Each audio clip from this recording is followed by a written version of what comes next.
ভোটের আগে ফের খবরের শিরোনামে উঠে এলো ভাঙড়। বৃহস্পতিবার রাত থেকে উত্তপ্ত হয়ে উঠল এলাকা।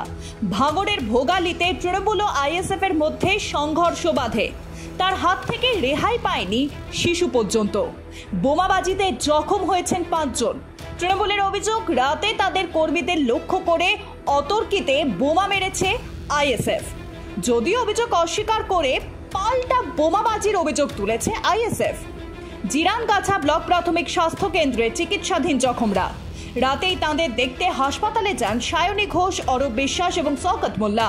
বৃহস্পতিবার রাতে দলীয় কর্মসূচি মিটিয়ে বাড়ি ফিরছিলেন এলাকার তৃণমূল নেতা রফিক খান। সঙ্গে ছিলেন দলেরই বেশ কিছু কর্মী। অভিযোগ, সেই সময় তাদের লক্ষ্য করে বোমা ছোড়া হয়। কেঁপে ওঠে গোটা এলাকা। এই ঘটনার জন্য আইএসএফকেই দুষছে তৃণমূল কংগ্রেস। রাস্তা দিয়ে হেঁটে হেঁটে আসছিলাম, একদম ডাইরেক্ট আমাদের মিছিলে হামলা করেছে।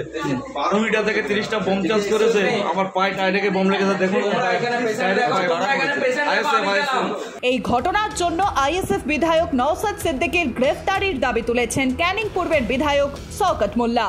দেখুন, অবিলম্বে নওশাদকে গ্রেফতার করা উচিত, কারণ এই অসভ্য এসে আজকের এই যারা বোম মেরেছে মিছিলে, এবং সেখানে 5 জন গুরুতর ইনজুরি হয়েছে, একজন শিশুরও বোম লেগেছে, এবং আজকে তাদেরকে নিয়ে রুদ্ধদ্বার বৈঠক করেছে। বৈঠক করার পর এই ঘটনাটা ঘটেছে। ঠিক পঞ্চায়েত নির্বাচনে এই সন্ত্রাসের বাতাবরণ তৈরি করেছিল। আবার নতুন করে এসে আবার গত কয়েকদিন ধরে এখানে যত সমাজ বিরোধী, যত খুনি, তাদেরকে নিয়ে রাতের অন্ধকারে তারা বোম বাজছে এবং পিছন থেকে সমস্ত অর্থ যোগান দিয়ে এই ঘটনা ঘটছে। এই ধরনের পশুভিত্তিক মনোভাব আমরা তীব্র নিন্দা করছি।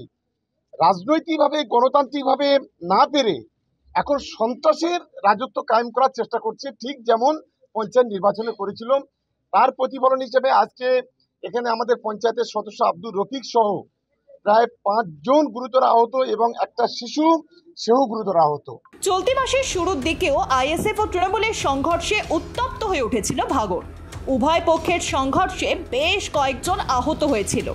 আর এবার ভোটের একদিন আগেই ফের উত্তপ্ত হয়ে উঠল এই এলাকা। অবশ্য বিধানসভা ভোট হোক কি পঞ্চায়েত, সাম্প্রতিককালে নির্বাচন এলেই লাগাতার উত্তেজনার ছবি দেখতে পাওয়া যায় ভাঙড়ে। পঞ্চায়েত নির্বাচনেও উত্তপ্ত হয়ে উঠেছিল এই এলাকা। ঝরেছিল রক্ত, মৃত্যুর খবরও সামনে এসেছিল।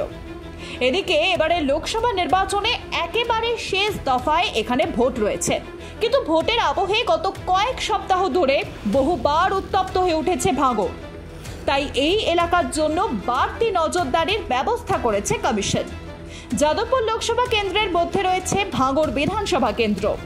তার কিছু অংশ এখন কলকাতা পুলিশের অন্তর্গত, আর সেখানেই শুধু কলকাতা পুলিশের অন্তর্গত অঞ্চলের জন্যই 14 কোম্পানি কেন্দ্রীয় বাহিনী মোতায়েন থাকবে বলে কমিশনের তরফে জানানো হয়েছে। ব্যুরো রিপোর্ট, প্রথম বাংলা।